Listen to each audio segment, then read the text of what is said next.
All the manufacturers are going electric, so is Renault, and this is the all-new Renault Megan E-Tech, so the EV of the Renault Megan, but it has nothing to do platform-wise with the so far Megan. This one here sharing a platform with the Nissan Ariya. Very interesting, definitely, because Renault and Nissan obviously have this cooperation. Here you can see in the front the Renault logo, two-dimensional, also in a new style. Sensors are being hidden behind it. This one here also with a special golden styling and this dot structure there in the front. So kind of sporty look actually, rather upright whole front. And this is a rather short vehicle with 4 meters 21 or 166 inches, and you can see what is it actually? Is it crossover? Has it some kind of van atmosphere? Is it just a compact hatch or a small hatch? It's actually very short, so maybe something in between or something on its own. Interesting that on the side profile we can see a very distinctive design, contrasting black roof in this version than here, integrated rear door handles, soon more to that. And also very sporty wheel arches painted here in high gloss black and together with the biggest 20-inch wheels that are available. There will be two battery sizes available, 40 or 60 kilowatt hours net, and the projected range will be 190 or 290 miles. So, some 300 kilometers or 470 kilometers. So always substantial range, especially if you go for the bigger battery pack. Then in the rear we can see here light strip going all the way across the vehicle. This new Renault logo as well, really more modern. Definitely now. This one will be the hatch opener, soon going to show you that as well. And once again here in this special version, the golden contrast strip. And maybe as a color change here, there is a red one for you. You can also see, for example, the daytime running light and a very striking red color. So far, really like the color choices they have here too. Or what about a white one, where, for example, this contrasting black lower dot grille has even stronger contrast. Interesting technology detail. They will use multi-link rear axle, so you will have more comfort at the rear, especially if you compare it with other models. So this is not that common in this rather short segment, so that's actually quite good. Top speed will be 160 kilometers an hour or 100 miles an hour. That's, I think, also decent for this. Front-wheel driven EV, and would say let's take a look under the hood. Will we have a frunk or something? No, there's no frunk. You can see there will be two different power versions, 130 or 218 horsepower. The bigger one, or the stronger one, 7.4 seconds in the acceleration figure, and is also connected to the bigger battery. These door handles here, they come out, otherwise they're closed, and this side part, this is then for the classic control when you use the real key. Maybe, if something loses power or something. Then let's take a look at the interior here. This is a very interesting structure, so new materials are being used also here. This one, however, on the top part is hard pack. This one then is soft touch, and this one here also soft then for your elbows. At least some galvanization here at the window levers and reasonable door pockets. And an all new interior with capacitive buttons, hashtag capacitive curse, on the steering wheel. Well, this is a real one, but here, the capacitive button, one field. We see that with so many manufacturers. But the steering wheel itself looks quite cool with a flat bottom right there. And all digitalized interior, digital instruments, and also infotainment system. And we can see also that it basically forms this Tetris form, like in, L or something. So, yeah, that's very interesting. And can I tune on the volume right there? Yeah, that's always the thing you are searching for, how can I tune down the volume right there? Because there's some music running. That's why we have the big microphone. Seats, in this case here, the animal skin pack, but they also have some entry-level fabric, for example, which is also then having a recycling share. Also the bottom of the car, like the floor mats and so on, use recycled materials. So they have definitely increased the share of recycled materials here in that interior. And it really looks way more modern than before, so completely new indeed.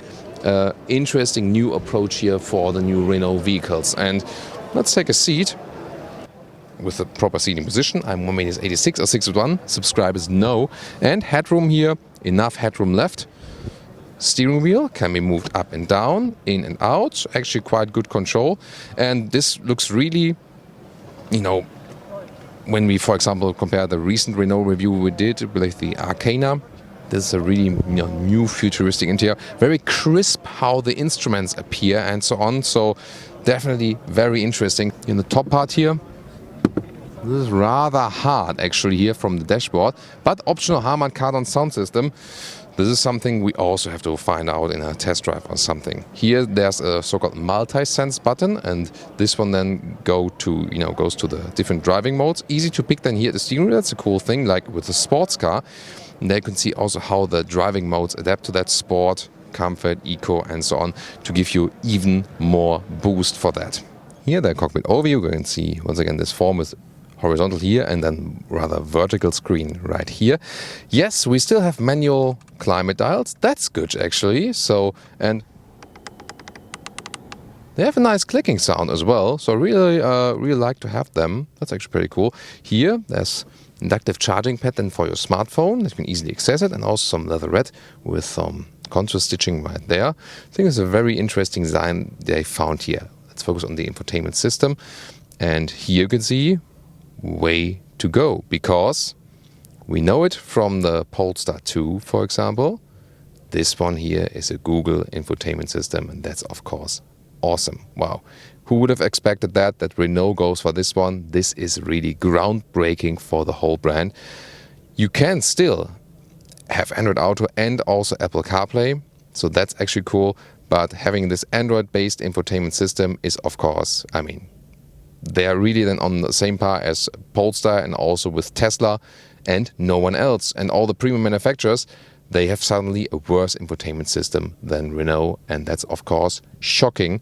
It's such an easy solution to go for the Google solution then and have, actually good speed, and especially the best voice recognition system, of course, and the best map guidance system. So way to go. We've seen so many other brands developing their own systems, spending billions of dollars or euros, and still they are super bad. This is way to go. And still, physical buttons in the lower part.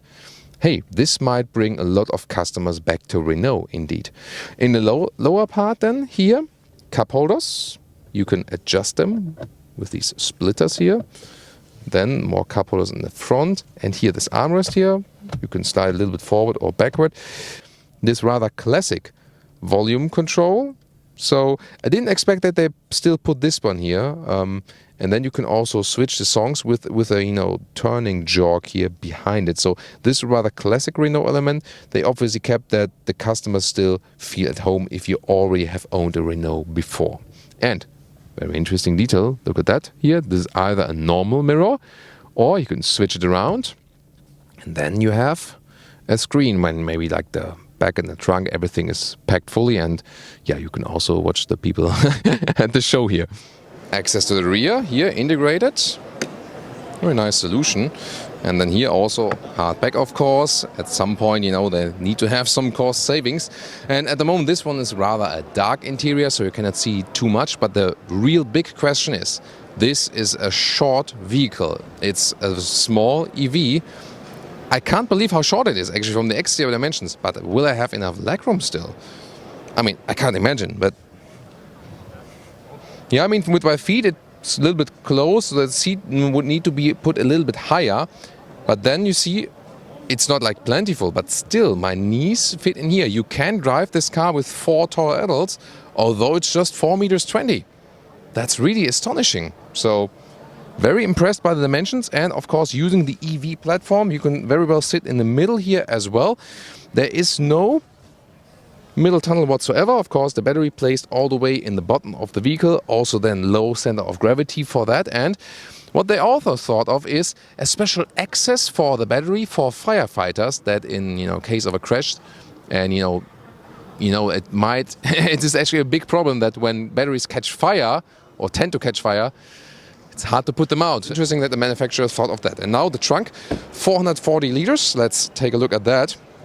You have this button right here. There you can open then the hatch. Let's see, maybe with the choker. There we go. So, see here, not too large, of course. Then here, storage for charging cable, but I mean, considering the length of the vehicle, still very well usable. So the overall usage of space, even in the front, I didn't feel cramped at all. This was overall very, very impressive. So I would say Renault is really back on track here with the new Megane EV. Or what's your take on that? Of course, competitor would be the VW ID.3. Tune into that review. I mean, but at that size, maybe even a Honda E or something. But of course, this one already offers us, actually a very good overall range, especially then if you go for the bigger battery pack. So that might then even compete with some bigger EVs as for these, and also for the feeling you have in the front. What's your take? See you in the comments.